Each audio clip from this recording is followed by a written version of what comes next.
All right, everybody. Thanks for joining into Middle Class Reactions. We have some breaking news. Apparently, Trump has cut off all future and current aid going to Ukraine. Kind of shocking. Let's see what the most people at ABC News are talking about this. Joining us now is Mick Mulroy, former Deputy Assistant Secretary of Defense for the Middle East and ABC News national security and defense analyst. Mick, we learned just now that the U.S. is pausing military aid to Ukraine. How big a blow is that to their fight against Russia? Juju, it's a big blow. I mean, not only the aid that was on the way and already been approved, but the potential that no aid will be coming in the future. Right now, Ukraine is already outnumbered vastly. So about 3-1 on troops, about 5-1 on artillery, and all the way up to 10-1 on tanks and armored personnel carrier. So real quick, when people talk about how this is an unwinnable war, what he just listed is exactly why. Now, granted, an invading force has to have roughly double the amount of troops. So say Russia's invading Ukraine, Russia has to have about double or more the amount of troops than Ukraine does, just because an invasion, the invading force is going to lose more troops than the defending force. It's just the way it is. But that's how Russia fights wars. They just throw bodies at it. But all the rest of the tanks and the artillery and the ships, plus the personnel, when people talk about this as a unwinnable war, that's one of many reasons that they say that and why it's true.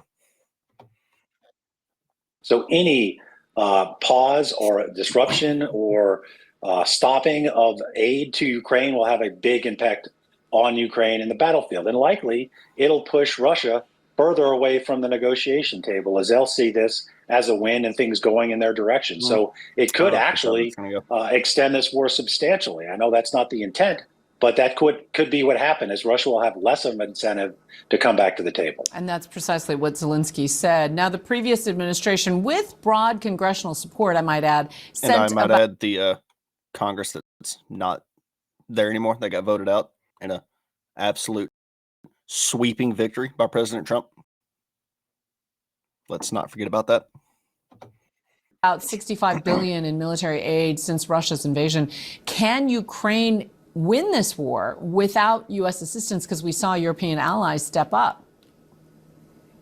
Well, they certainly don't want to try. They need the assistance. It's been substantial, and so has Europe. But if this stays the course and we do not turn back aid or turn aid back on and actually contribute more, then Europe's going to have to step up substantially. They might have to double their contributions. Why haven't they already doubled their contributions? Right now, we are giving vastly more aid than the EU. And even if we weren't, I think the EU in dollar amount might hit 50 billion more than we have. I think I'd have to double check myself on that. But you also got to remember, that's the entirety of the EU versus what just the US. So why is the US giving even close to the same amount that the EU is giving to this when Russia's not even on our? Russia's not going to bomb the US. They're not going to invade the US. It's not even a realistic.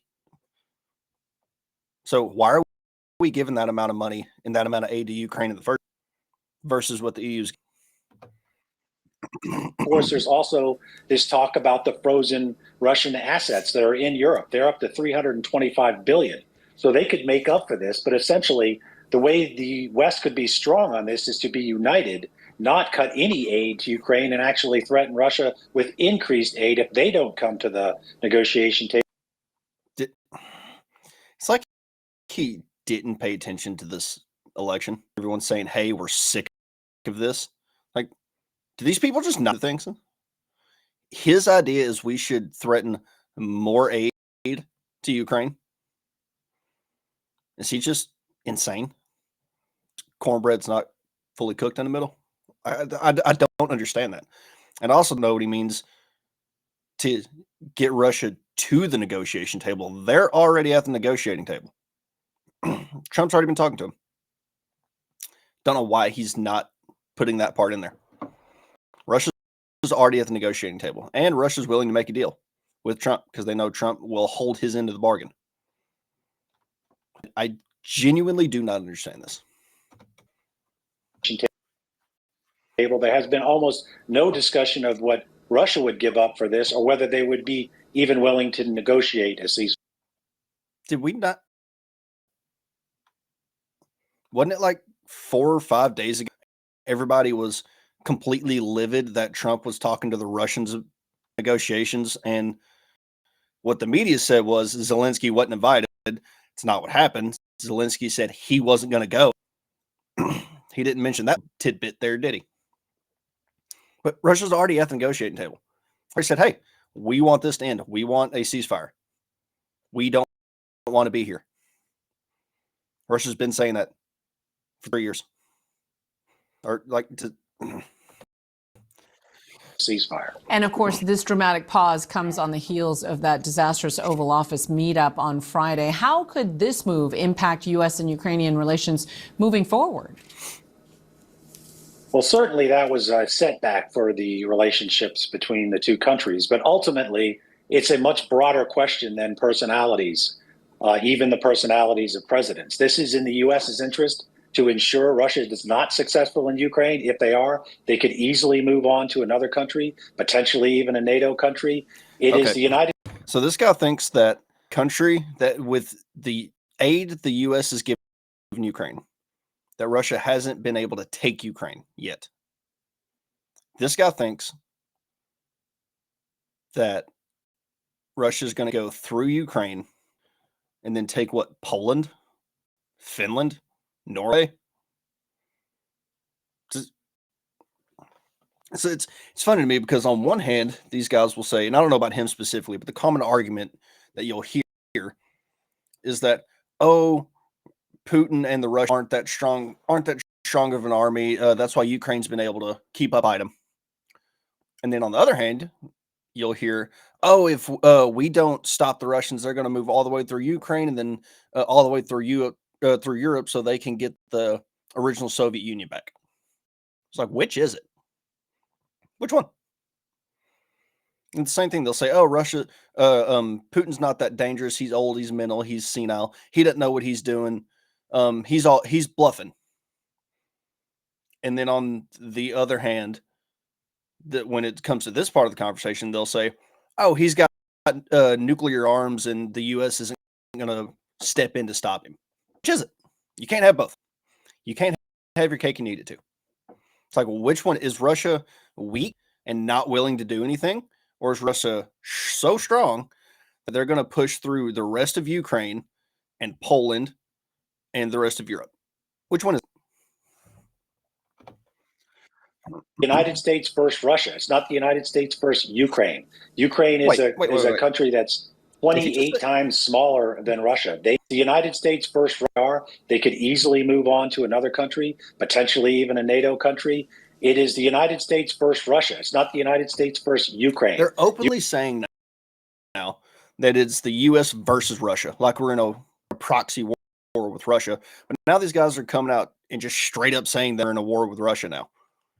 Does he not realize that's one of the main reasons Trump was elected was to stop the wars? They're not even trying to hide it at this point. Like, not even trying to hide it.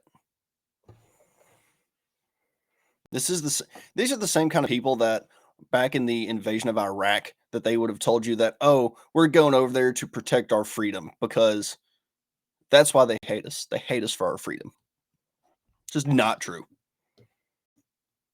It's like these guys are just so out of touch and have not been paying attention to anything that's been going on in the last 6 months when it comes to the elections, and haven't been listening to what the vast majority of the U.S. has said, or the U.S. population, the voters, want. It's like, no, I don't care. Let's actually keep doing more of what we're doing so we can get into a hot war with Russia instead of a proxy war with Russia. Because getting into a hot war with the other largest nuclear armed country in the world sounds like a wonderful idea, doesn't it? Ukraine is a country that's 28 times smaller than Russia. They need their partners and allies to win this. Most people didn't think they'd be still standing after 3 weeks, let alone 3 years. But this is a much bigger question than that one meeting, and I think that needs to come through. In many ways, we're seeing a global realignment. We saw over the weekend a much different reception from European leaders towards President Zelensky and Ukraine. How long can assistance from Europe alone sustain Ukraine's efforts? Do I see Trudeau there? Freaking snake. Is that Trudeau? Leaders towards President Zelensky and Ukraine. How long can assistance from Europe right there, over in Europe? Ha. The snake slithers on. Europe alone sustain Ukraine's efforts? Well, it looks like Europe's looking at two things. Obviously, increasing their own direct military aid to Ukraine, but also increasing their own military capacity. Also, which they should. Because of this apparent Why has that not been done from the first place? Why didn't that start 3 years ago? Their borders, not ours. Why should we be worried about this more so than the Europeans? It makes no sense to me. Because the European military, especially their special operations guys, very lethal. Very, very lethal. They've been in the Middle East fighting with us for decades. Like, why haven't they increased their spending up to yet? Except Poland. Poland puts more of their GDP into their military defense spending than the U.S. does, or at least into NATO. So, granted, our number's bigger just because we're a much nation, but Poland keeps up. Alignment of the U.S. Foreign policy more in line with Russia. Europe's very concerned about the NATO alliance and whether Article 5 in that alliance would hold true and support them. So they are increasing their military substantially, according to every statement made by as they should. European leaders, and potentially building this European Defense Force, which would be an integrated military across Europe. Something that So NATO 2.0. He literally just explained NATO 2.0. For those of you who don't know, NATO was stood up in the first place as a combatant to the Soviet Union. It was the whole reason NATO was stood up. And so the argument NATO, like to disband NATO, is that the Soviet Union is not a thing anymore. We need NATO. Dave Smith talks about this very much in depth. I would suggest anyone go listen to him on that. So now what they're saying is, hey, we have NATO. And NATO hadn't been put into Ukraine yet. So what we're going to do is NATO 2.0 and put them into Ukraine. Now, if they wanted to say, hey, we're going to disband NATO, the U.S. doesn't want to be a part of NATO anymore, which I don't think we should be in NATO anymore, and we're going to make a European defense force that doesn't for our own defense, that seems like a great idea. They fund it. They do everything. I would even be okay if we trained them. Cool. Yeah, we have the best military the world's ever seen. I'd be okay with training them, but we shouldn't be doing aid and money into them. Like, if they want to come here, cool.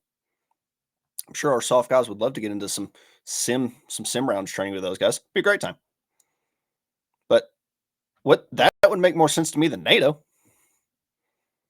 That I think should have been happening a long time ago, but certainly right now, because of the statements by the United States on their relationship with Russia, for example, who started the war in Ukraine, obviously Russia, that has really concerned our European allies, and they are stepping up, at least rhetorically right now, but hopefully that will be followed by action. How much damage, if any, is there to American global leadership? The Trump administration might argue this is what should have happened, that Europe should have stepped up to pay a bigger share of this war effort.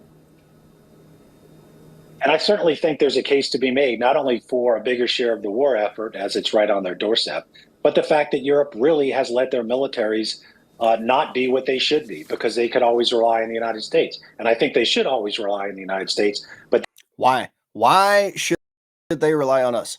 Why? Those filthy rich Western nations, why are they relying on us? They have their own money. They have their own military. They have their own capabilities. Why do they need to rely on us? It's because in World War II, we went in when they were begging for help and help them defeat the Nazis. And ever since then, it's just an understanding of, oh, we'll take care of things. You do what you want to do and let your nation go into ruin over the next 60, 80 years. Let your country go into ruin over the next 80 years. We'll cover your defense. And then it's like Europe is the little brother that just goes and keeps picking on people at high school. It's like the little freshman brother who goes and finds the senior, keeps pushing him around. And then when he gets punched in the mouth, he comes crying to his big brother. It's like, why is the U.S. the big brother here? Why do we have to be involved in that? If Europe's going to poke that bear and keep pissing off the Russians for no reason, like there's literally no reason to keep pissing. We just keep poking them. You can't really be mad at the Russians when they bite you back. I'm not pro-Russian here, but just think about this logically. And reverse the tables. If China was doing in Mexico what we've done in Ukraine, what do you think we do to China? What do you think we would do to Mexico? We would have bombed the dog hell out of China and invade Mexico at the same time. It's exactly what we do. So if you turn it back to what's actually happening, to where we're in Ukraine pissing off the Russians for the last 3 decades, well, almost 2.5 decades, I guess. And really we've been messing around in Russia for the last 2 decades. Really the last decade we've really ramped it up. It's like, can we really be mad when they go, all right, screw it. Y'all want to keep pushing our buttons? Fine. Why is anyone surprised by this? But that should be as a partner, an equal partner. I think we're seeing that right now. But this will have an effect on that relationship long term. Mick Mulroy, thank you so much for your perspective. Appreciate it. Joining us now is... All right, guys, I don't understand. I don't understand this logic. I really don't. Hey, let's give them more aid when they haven't done jack diddly for us. They haven't helped us. They haven't sent us money to help during the LA fires, during the hurricanes. South Carolina's burning down right out of it. It's like, they haven't helped us at all. No, they just want to keep taking and taking and taking. And they want to keep accepting hundreds of billions of dollars from us. Why should we keep doing that? I don't know. Let me know what y'all think in the comments. Thanks for tuning in. Like, share, subscribe. I would really appreciate it. And y'all have a wonderful